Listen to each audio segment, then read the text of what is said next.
안녕하십니까. 다발성 경화증에 대하여 발표해 보도록 하겠습니다. 다발성 경화증은 보통 성인기 초반에 발생하며 신경세포를 둘러싼 수초가 점차 소실되면서 나타납니다. 이 과정을 탈수초라고 합니다. 이 질환의 약 3분의 2가 20에서 40세에 발생하며 여성 대 남성이 3대 2의 비율로 여성이 남성보다 더 많이 나타나는 것으로 알려져 있습니다. 다발성 경화증의 빈도는 갈수록 증가하는 추세입니다. 다발성 경화증의 원인으로는 여러 가지가 있지만 첫 번째, 바이러스 감염으로 다발성 경화증 환자들의 물질 배양 결과 광견병 바이러스, 단순포진 바이러스, 스크래피 바이러스, 파라인플루엔자 바이러스, 아급성 골수 옵티콘 뉴로패시 바이러스, 홍역 바이러스, 코로나 바이러스를 포함해 많은 바이러스들이 분리되었습니다. 가장 많이 의심되는 바이러스는 홍역 바이러스입니다. 하지만 다른 가설에서는 이 양상이 다른 다발성 경화증을 일으키는 알려지지 않은 또 다른 감염성 물질 때문이라고 주장하기도 합니다. 또 다른 가설에서는 다발성 경화증이 감염성 질환이 아니며 어떠한 항체 때문이라고 주장하기도 합니다. 현재 면역글로빈 항체 G 수치 상승의 원인으로 일반 바이러스 가설을 지지하지 않으며 수치 상승은 자가 면역 반응의 결과로 보이는 것으로 알려져 있습니다. 그 시기에서는 다발성 경화증 빈도가 높은 지역에서는 높은 글루텐 및 우유 시기가 흔하게 나타났습니다. 예를 들어 노르웨이에서 해안선이 가까운 지역보다 내륙 농업 지역에서 왜 더 높은 빈도의 다발성 경화증이 나타나는지를 규명하는데 연구를 해본 결과 해안 지역 거주자보다 농부가 육류와 유제품을 더 많이 섭취한다는 사실이 밝혀졌습니다. 반대로 해안 지역 거주자는 한류성 어류를 더 많이 섭취하는 것으로 나타났습니다. 육류와 유제품은 생선보다 포화지방산 함량이 높고 고도 불포화 지방산 함량은 낮다는 것 때문입니다. 높은 포화지방산과 동물성 지방 섭취도 다발성 경화증과 관련이 있다는 것으로 알려져 있습니다. 고도 불포화 지방산 대 포항지방산의 비율이 특히 의심스러운 것으로 나타났습니다. 다른 연구에서 일본인들의 시기에 대해서 연구가 있었습니다. 전통 일본 시기는 해산물, 열매, 콩, 식품 함량이 높습니다. 이 식품들에는 오메가3, 그 중에 알파리놀레산, 에이코사펜타에노산, 도코사헥사네노산 등을 포함해 풍부한 고도 불포화 지방산이 들어있으므로 이 연구에서는 왜 일본인들이 다발성 경화증이 다른 지역에 비해 적게 발생하는지 알려줍니다. 그 다음, 과다한 지질 과사나 많은 연구들이 다발성 경화증 환자의 활성산소 해독 능력이 떨어진다는 사실을 입증했습니다. 주된 원인은 항산화 효소와 글루타치온 페록시다제 효소의 감소 때문으로 나타납니다. 이 효소의 활성이 떨어지면 특히 수초 손상에 강인해지는 것으로 알려져 있습니다. 글루타치온 페록시다제의 활성이 높은 사람과 비교할 때 선천적으로 글루타치온 페록시다제 활성이 낮은 사람에서 다발성 경화증의 빈도는 증가하는 것으로 나타났습니다. 다발성 경화증의 증상과 진단. 다발성 경화증은 초기에 진단하기 어려운 질환입니다. 초기 징후는 단독 또는 병행할 수 있고 다양한 빈도로 나타납니다. 전형적으로 다발성 경화증은 며칠 동안 계속 발생하며 여러 주 동안 일정하게 유지되다가 사라집니다. 질환 과정은 변화무쌍하고 재발이 흔합니다. 다발성 경화증의 초기 징후로는 유형으로는 운동, 시각, 지각, 전정, 비뇨생식기 등에 영향을 주는 것으로 표와 같이 나타납니다. 다발성 경화증의 자연치료에 대하여 말씀드리겠습니다. 제한치료의 관점에서는 크게 세 가지 접근법을 적용합니다. 식이요법, 영양보충제, 물리요법이 그것입니다. 첫 번째, 식이에서 스윙크 식이 방법입니다. 스윙크 식이 방법은 나타나 있는 것과 같이 적은 양의 포화지방 섭취와 많은 양의 불포화 오일 섭취, 그리고 제한된 단백질 섭취 등이 있습니다. 포화지방이 낮은 시기에서는 많은 동물성 단백질 공급원을 제한합니다. 환자들은 다른 식품을 통해 단백질을 섭취해야 됩니다. 그 식품으로는 콩류, 곡물, 채소 등이 있습니다. 육류 섭취는 신중히 해야 합니다. 하지만 생선 중 고등어, 연어, 청어와 같은 한류성 어류에는 유익한 오일인 오메가3 오일이 풍부합니다. 이 오일은 정상 신경 기능과 수초 생성력을 유지하는 데 매우 중요합니다. 이 오일은 수초와 결합해 유동성을 높이고 신경 전달 기능을 개선합니다. 스웸크시그의 유익한 효과는 현재 다음과 같은 세 가지 요소가 거론됩니다. 첫째는 혈소판 응집 감소이고, 둘째는 자가 면역 반응 감소입니다. 셋째는 다발성 경화증 환자의 혈청과 적혈구, 뇌척수액에서 발견되는 줄어든 필수 지방산 수치의 정상화일 것입니다. 다발성 경화증 환자들에게는 혈액-뇌 관문 이상이 나타나는데, 이는 과다한 혈소판 부착과 응집의 결과일 것입니다. 혈액-뇌 관문이 손상되면 독성을 지닌 혈액 성분들이 뇌척수액 안으로 들어갑니다. 이 성분들에는 세균, 바이러스, 항체, 독성 화학물, 그 밖의 성분들이 포함됩니다. 혈류 감소는 세포의 죽음과 자기 파괴적인 효소의 분비를 촉진해 결과적으로 탈수 초화를 유발할 것입니다. 다발성 경화증이 자가 면역 질환인 것에 착안해 면역계 억제 약물들을 사용하고 있지만 독성 여부로 볼 때 스웸크시그와 리놀레산 보충제가 면역 반응을 조절하는 데 더 적절하고 안전해 보이는 것으로 알려져 있습니다. 다음 식품 알레르기로는 두 가지 알레르기원, 글루텐과 우유의 섭취가 다발성 경화증과 관련이 있는 것으로 제시되고 있습니다. 하지만 글루텐 배제 시기의 유효성에 대해서는 관한 임상 증거는 매우 적은 것으로 알려져 있습니다. 글루텐 배제 또는 알레르기 제한 시기가 다발성 경화증 관리에 유익하다는 확실한 증거는 없지만 식품 알레르기 원을 배제하는 것이 일반적으로 건강에 좋다는 것만은 확실한 것으로 알려져 있습니다.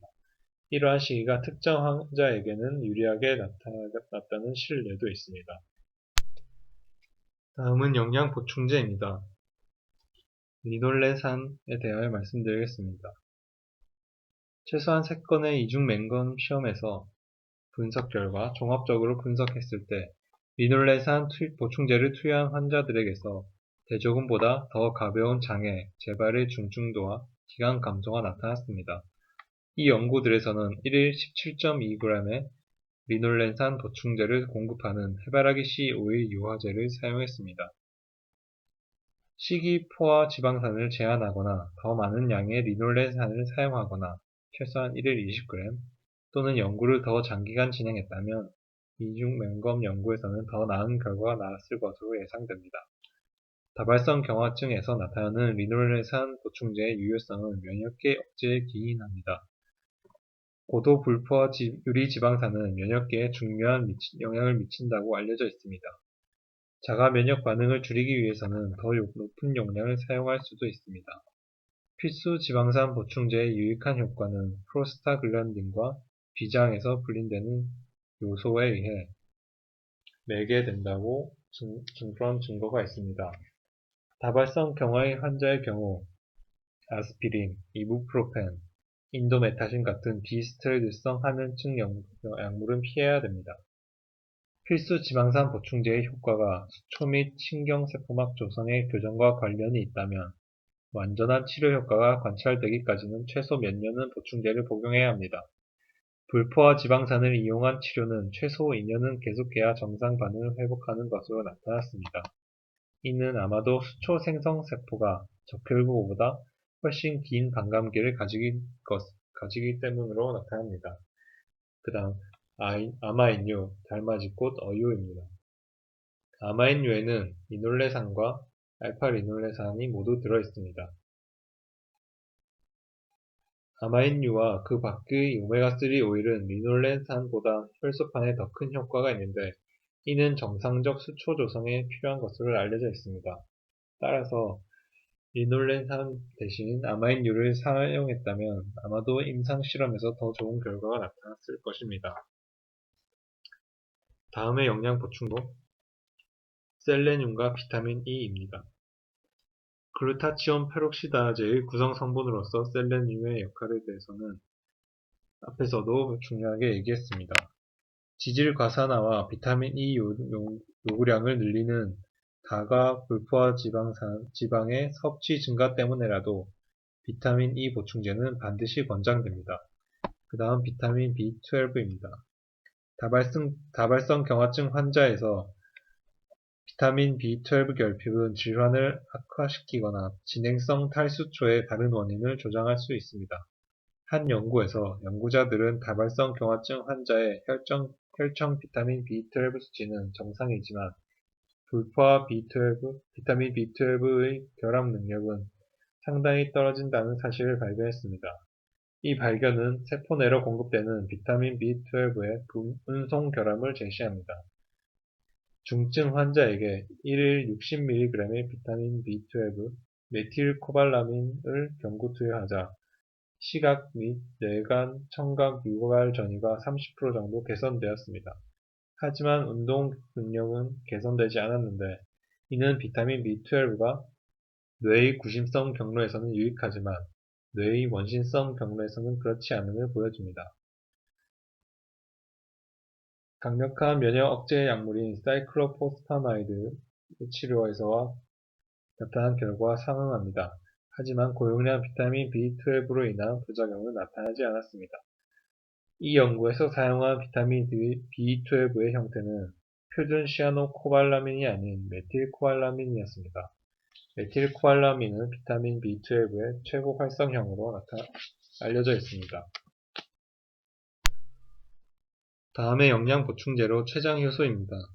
다른 자가 면역질환과 마찬가지로 다발성 경화증도 순환하는 면역복합체의 수치 상승과 관련이 있습니다. 실험 및 임상 연구에서 췌장 추출물, 브로멜린, 파파인 등의 단백질 소화효소 제제가 순환하는 면역복합체의 수치를 떨어뜨리는 데 효과적인 것으로 나타났습니다. 다발성 경화증 치료에서 췌장효소 제제는 증상이 심해지는 경우 중증도와 빈도를 줄이는 데 상당한 효과가 있었습니다. 시각장애, 감각장애, 방광 및 장기능 부전에 특히 효과가 뛰어났습니다. 많은 수의 다발성 경화증 환자들은 흡수의 불량도 보입니다. 대부분의 환자가, 42%의 환자가 지방 흡수 불량을 나타냈고, 소화되지 않은 고기 섬유 수치를, 그리고 설탕 흡수 이상, 그리고 비타민 B12 흡수 불량을 나타냈습니다.